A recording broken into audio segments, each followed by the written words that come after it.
আসসালামু আলাইকুম। বৃষ্টিতে আজ পরিত্যক্ত হয়ে গেল শ্রীলঙ্কা ও নেপালের ম্যাচ। দুজনের ম্যাচ মাঠে না গড়ানোর কারণে শেষ পর্যন্ত পয়েন্ট ভাগাভাগি করে দিয়ে দেওয়া হয়, আর এতে কপাল পোড়া গেল শ্রীলঙ্কার। এবারের বিশ্বকাপ আসর থেকে গ্রুপ ডি থেকে সবার আগে বিদায় নিতে হলো শ্রীলঙ্কাকে। 3 ম্যাচে 2 পরাজয় আর 1 ড্রতে টেবিলে তলানিতে থেকে বিশ্বকাপ মিশন শেষ হয়ে গেল লঙ্কানদের। অন্যদিকে শ্রীলঙ্কার বড়াডুবির দিনে কপাল খুলে গেল বাংলাদেশের। সুপার 8-এ যাওয়ার পথটা এখন একেবারেই সহজ হয়ে গিয়েছে বাংলাদেশে। এখন শুধুমাত্র নেদারল্যান্ডকে হারাতে পারলেই বাংলাদেশ দ্বিতীয় দল হিসেবে সুপার 8-এ পা রাখবেন।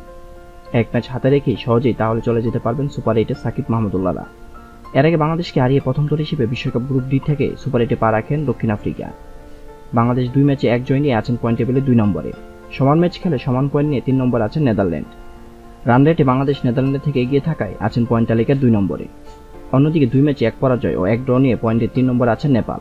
তাই বাংলাদেশ যদি এখন নেদারল্যান্ডকে হারাতে পারে তাহলে সুপার 8-এ যাওয়ার পথ একেবারেই সহজ হয়ে যাবে। যদি কোনো কারণে ম্যাচ হেরে যায় তাহলেও সুযোগ থাকবে সুপার 8-এ যাওয়ার।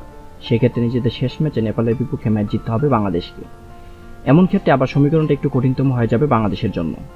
এখন দেখার পালা কাল নেদারল্যান্ডের বিপক্ষে কি করেন সাকিব শান্তরা।